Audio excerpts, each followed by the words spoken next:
Welcome to the Mindset Architect Podcast, where it's all about creating the life you want, the business you want, and making a real difference. Join us in unlocking the code to true success. And now your host, Tony Caliendo, Master Coach with Rethink Coaching. Welcome to the Mindset Architect Podcast, episode number 5. I'm Tony Caliendo, Master Coach at Rethink Coaching. And today I am so excited to talk to you and share with you some knowledge that I had the privilege of learning this weekend by attending a 3-day intensive training. And so I want to frame this first by saying, I'm sharing with you just some highlights. This was a 3-day intensive, meaning we spent well over 35 hours in classrooms. So from 8 a.m. until 10 p.m., learning some great tactics. And I'm just going to go over a few of the highlights with you. So to understand this conference was about this book, The Secrets of the Millionaire Mind by Harv Eker. If you haven't read it, I'm going to invite you to go to Audible, go to Amazon, whatever you need to do to get your hands on this book.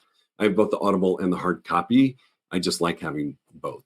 So in this seminar, this is really about your financial blueprint. And, I don't know the last time somebody just asked me that question, and I'm going to ask you, are you familiar with and comfortable with your financial blueprint? Is your financial blueprint working for you? Meaning, are you earning the money you want to earn? Are you making the income? Are you earning the income that you would like to earn? And if you're not, chances are it's because of the blueprint that we have that's been programmed over time. It could be from our parents, it could be from aunts and uncles, it could be friends, schools, media, it could be from a lot of different sources. But the question is, if you're not where you would like to be financially, you should go visit your financial blueprint because it's not supporting you on the path to earning the income that you would like to earn. It's really that simple. So we had a guest speaker, and then we had actually Harv speak to us as well. And one of the guest speakers shared something that I think is really important for you when you're looking at everything around your financial blueprint. We're just going to talk about 2 big sections today, is the types of relationships you have matter. Okay. And I say this with a lot of love and compassion, but your network is your net worth. I'm going to say that again, and I want you to think about it. Your network is your net worth. We've talked about this before. You become the sum of the 5 people you spend the most amount of time with. Now, I'm going to be honest with you. I have friends that make substantially less than I do, and I have friends that make substantially more than I do. Depending on the moment, I'm in different groups at different times. However, if I want to experience true growth, and let me explain to you a little bit deeper about this, I need to be hanging out with people that are earning at a higher level than I am. It's just how it works. So your network is your net worth. Who do you know? It's not just the 5 people, but who do you know in your network? And so this gentleman was talking about 5 types of relationships that drive everything. The lowest level energetically relationship that we have is a relationship with someone or someones that live in the past. What do they call it? The high school hero, right? Gosh, remember when. They're not moving forward. It's all about what they used to do or what they did. Okay, nothing wrong with that. We can all have a lot of laughs with some of our friends that have known us for a long time, but it's not where we stay for the entire conversation. The second type of relationship that's just a smidge higher, but still really low vibrationally and energetically, is the friend or the people that you spend time with that spend time talking about other people, also known as gossiping. When you spend a lot of your time and energy talking about somebody else, you know that they should be doing something different. They should be working harder. They should be doing this. They should be doing that. Spending your time talking about other people is a very low energetic level type of relationship. The third, which we're moving up energetically, we're moving up to more significance. The third type of relationship that you need to look at is who is in your world that is a great idea person. Now, I didn't say they execute. They're just a great idea person. They tend to have amazing ideas, get super excited and share those ideas. And then before you know it, they've thought of another great idea and they're moved on to that new great idea. and they're not really gaining traction. They're just full of ideas. Okay. That's higher vibrational level than people who talk about the past or people that talk about people. The next level, though, is where things start to change. So you go from hanging out with people who just have great ideas to hanging out with people who actually execute, who actually take the time to execute their great ideas. And this is where some amazing learning can happen. So I want to park here for just a minute and I want you to think about this. We tend to have people in our life who are performing at a higher level than us, that are executing those great ideas or executing their systems and their models, right? What can happen, though, which is where it gets a little dangerous, is we focus on modeling the person, not what they're executing, not their systems, not their structure, right? We want to be this person. And in that moment, you lose you. You lose who you are. Don't do that. You be you, execute your great ideas, execute using somebody else's systems, using somebody else's model. That's what we want to focus on and we want to execute. And then the highest level type of relationship you can have, and this is going to sound really uncomfortable for some of you, is a relationship with someone that you can talk freely about money. And this is not about braggadocious, I've got X millions in my account, my net worth is this. It's having intellectual conversations about money and how money works. When you are engaged with people who are earning at a very high level, conversations change about money, about investment opportunities, about what is working in the current economic world. What maybe used to work isn't working, you might want to consider not doing any longer. Those are the kind of conversations about money that we should be having. So your highest level relationship that you should be having is spending time with people who execute and spending time with people that you can talk about money with.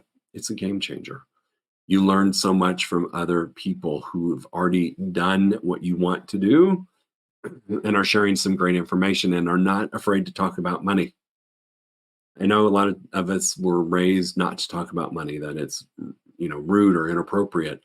I'm giving you permission today to start talking about money with people. Start learning what they're doing. Remember, don't become them, use their systems and models. So go talk to people about money.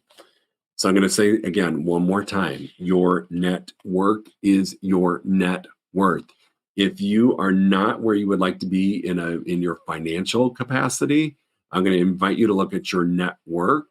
And I'm going to also invite you to dig into this book and uncover what is your financial blueprint. So those are the 5 types of conversations and relationships that we all have.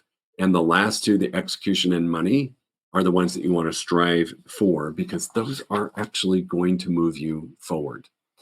All right, so 5 types of relationships. Remember, focus on the person's systems and models, not on becoming a carbon copy of that person. Because when you lose you in the process, it's not going to work for you. But you can borrow their systems. You can borrow their models. And in fact, I would encourage you to do so. They've already done it. They've already proven it. It works, but you do it with your personality and your own style. The next thing I want to share with you was the 7 steps that Harv talks about to move towards your financial freedom. Okay. And I think it's safe to say that any of us who are working, or any of us who are entrepreneur spirits, so again, we coach a lot of real estate agents and a lot of entrepreneurs, I think it's safe to say that we all strive for business freedom. All right. And what business freedom is the fact that I choose to work because I want to, not because I have to. There's a big difference, right? If I didn't go to work tomorrow, it would be okay. However, I love what I do at such a high level. I'm choosing to do it because I really want to do it. I'm enjoying it, right? That is true business freedom. The other freedom that we strive for as entrepreneurs is financial freedom. And that is the ability to basically do what you want to do, when you want to do it, and with who you want to do it. That's really a cool place to be, to not have to say no to something. If there's something you want to do, that you've got the financial freedom to go do it when you want to do it and with who you want to do it. And here's the cool thing about financial freedom. Remember, we strive to have conversations with people that are performing at or above us, right? But there's also people in our lives that aren't performing at the same level or do not have the same financial resources. Part of financial freedom is to be able to maybe, I don't know, take that person with you on a great vacation, to do what you want with who you want when you want. So you could do some awesome things for other people when you achieve your financial freedom. And the last freedom that we strive for is soul freedom. It's experiencing joy and happiness and really experiencing life like you've never experienced it before. It's pretty incredible. So Harv talks about this in his book, and I'm going to talk about the 7 steps that he talks about to moving towards that financial freedom, that business freedom, that soul freedom. Step number 1, he talks about choose supportive beliefs. And I love this. For those of you who know me, I do a lot of work on mindset. In fact, episode number 1, which I will refer to probably forever, talks about a model that addresses our thoughts, which create our feelings, which create our actions and give us our results. It's the same thing about beliefs. Choose supportive beliefs. Your beliefs are really the software of your life. And so if you are not moving towards financial freedom, business freedom, and soul freedom, if your financial blueprint is not serving you in the way that you hoped it would, you may have to re-choose your beliefs. Just like we talked about in podcast number 1, you can reprogram your thoughts to impact your results. You can choose to re-choose your beliefs, reprogram the beliefs that you have. What I love about this, right, when we choose supportive beliefs, it's really important for you to understand something. Your energy precedes you in everything you do. My energy preceded me before I hit the record button on this podcast. Your energy precedes you in everything you do. So listen up, real estate agents. If it is time to call people from your database and you do not want to do it and you have a belief that nobody wants to hear from you and nobody's going to answer, that energy is going to precede you before you pick up the phone to make that first call, send that first text, email, whatever it is. Your energy precedes you. So choose supportive beliefs that put you in a space of great energy and allows you to have the beliefs that you would like to have. Step number 2 is really simple. Understand money. Just have an understanding about how money works, a basic understanding. So many of us avoid it because we don't understand it. This is part of that network, right? Who could you meet that could help you have a better understanding and learn about money? This is where little things make a big difference, right? We don't make money, we earn money. Having some beliefs and understanding how money works is really important. So that's step number 2. Step number 3, determine what the problem is that you solve for people. It's really very simple. However, this is the step that you need to take to move you forward towards your financial business and soul freedom, is determine what problem you solve for people. It seems super easy, right? But I think until we sit down and think about it, we don't realize that we're all problem solvers. As a coach, I'm a problem solver. As a real estate agent, you're a problem solver. Somebody wants to buy a house, you help them buy a house, they close on it, they live in the house. Somebody wants to sell their house, you work with them, you go through the process, you get their house sold, you let them move forward in their life. You're solving the problem, right? And right now, and really in any market, sometimes there's a lot of fear about either buying and or selling. So determining what problem you solve for people is really important. You're not just a real estate agent. You're a problem solver. You help people buy and sell and invest in real estate. Entrepreneurs and other businesses, same thing for you. What's the problem that you help solve for people? Again, as a coach, I help solve problems all the time. I want to earn more money. I want to grow my team. I help solve those problems for people. We're problem solvers. You have to identify what the problem is that you solve for people. Step number 4, and I'm sorry, back to step number 3, the problem you solve, determine what it's going to be and then over deliver. So don't just be the agent who puts a sign in the yard, puts in an MLS and prays that somebody's going to bring a buyer. Really over deliver what you do in step number 3 in determining what the problem is that you solve. Step number 4 is articulate the problem that you solve. Be specific. How teach people how it might pertain to them. So when you're working with buyers and sellers, what you want to articulate is why this person should either buy a home or sell a home and why they should do that activity with you. Articulate the problem that you solve in a way that is convincing. And one way that we do this is through focusing on the pain that the person is experiencing until the problem is solved. So I want to sell my house, right? And I am taking in all of the data that I'm hearing on the news, and I'm uncertain if I should sell my house right now or even if my house will sell. So if we want to articulate the problem we solve, you want to state the problem and what you can do to fix it. So very simple thing. If you've got fears about selling your house in today's market, we can help you. I spoke to the pain, right? For some of the clients that I work with that coach weight loss clients, if you're embarrassed about your weight, we can help you.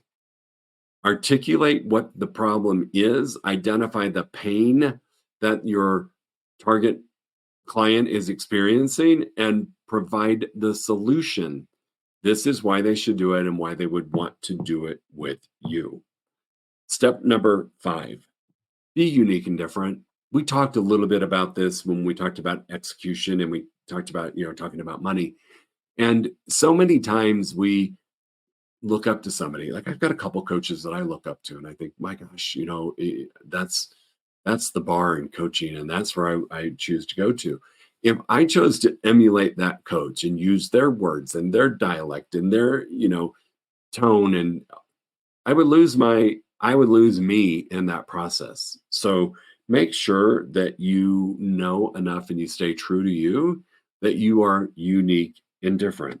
All right. So spend some time with what does that look like for you. I'm going to be really honest, because I coach a lot of real estate agents, my social media has a lot of real estate agents on it. And over and over and over and over and over, I see the same post, just a few different words here and there, and nothing that really makes an agent stand out into what makes them different. So if I'm the general public looking at this, I'm like, well, there's another one, there's another one, there's another one, there's another one. Oh, wait, here's somebody who's very unique and different. I think I might want to explore what that looks like. So step 5, figure out what makes you unique and different and go with it. Embrace that. Have that be part of who you are. Step number 6 and step number 7. Okay, these kind of go hand in hand. Step number 6 is to systematize. All right, so as agents, we want to create a repeatable process that produces a profit with or without you. Really, without you. So as agents, sometimes that's difficult when we're starting off in our career. It's us, right? We're doing everything. We're showing, we're going on listing appointments, we're negotiating contracts, we're putting the paperwork in, we're doing all kinds of stuff. We want to get to the point in any business that you can create a system that allows it to happen without you. So what that might look like as an agent is bringing on a licensed assistant who can go show if you're out of town, who can help go on a listing appointment for you while you're gone, do whatever work needs to happen. Then as you grow your team, buyer agent, listing agent, however you choose to grow it, but build a duplicatable system, all right, that repeats and that can work without you. And initially it might be one person or 2 people on the team. The last step, step 7, is to duplicate the system of solving the problem without you again and again and again. So as your business grows, if that is your choice to grow your real estate business, as it grows, you might need more than one other licensed person on the team. So that would be how you could duplicate your system, teach the way that you do listings, teach the way that you do buyers, teach the way that you negotiate contracts, teach your systems and models and allow it to be duplicated over and over and over. So those are the 7 steps that T. Harv actually shared with us live, which I think are really powerful to really sit back and think about. Here I am financially. This is where I am. This is where I'd like to be. My financial blueprint might be a little bit off. And what can I do to change that? So you think about the 5 levels of relationship and think about these 7 steps that you can take to move towards that business freedom, financial freedom, and soul freedom. So I'm going to close with this. It's a lot of information that I tossed your way. And I just want you to think about something. Whatever you're doing, if it is not where you like to be, you've got the choice to change it. You can do whatever you want to do. If you're making $10,000 a month or $20,000 a month, and your goal is to make, or your biggest dream is to make $1 million a year, you just need to make $900,000 a month. You notice how I said that? You just need to make $900,000. You can do whatever you decide to do once we start to think bigger and get out of the old blueprint and move into a new blueprint. This is called programming. This is called habits. This is called whatever you want to call it. Harv calls it your blueprint, and I love that. It's the blueprint that you're currently following, just like a blueprint of building a house. But if I was building a 1-story house and I decided I wanted a 2nd-story room, I would change the blueprint. It's the same thing that you can do in your life, in your business. You can change the blueprint. I know this to be true. 90% of what we do is conditioned habitual behavior. And your financial blueprint is not exempt from that law. 90% of what you do is conditioned habitual behavior. And your blueprint falls into that. Your financial blueprint falls into that. So do yourself a favor. Think about the 7 steps to becoming financial freedom, business freedom, and soul freedom. And if you haven't done it, please go get this book. It's a pretty thin, simple read. It's on Audible. Harv does a great job with that as well. But do yourself a favor, get the book, and it will change your financial blueprint. I appreciate your time. I'm so excited. Please drop some comments, what you have learned or what your aha is from today's conversation. If you got a question, drop it below. We'll do our best to get back to you as quickly as we can. You can always reach out to us directly. And until next week, go make it a great week, and we'll talk to you soon. If you enjoyed listening to this podcast, you must come check out the Mindset Architect Group Coaching Program. It's our monthly program where we explore the power of your mindset, help you identify what you truly want in business and life, and then help you reach those goals. Come check us out at rethinkcoaching.com/group-program. That's rethinkcoaching.com/group-program. We'll see you there.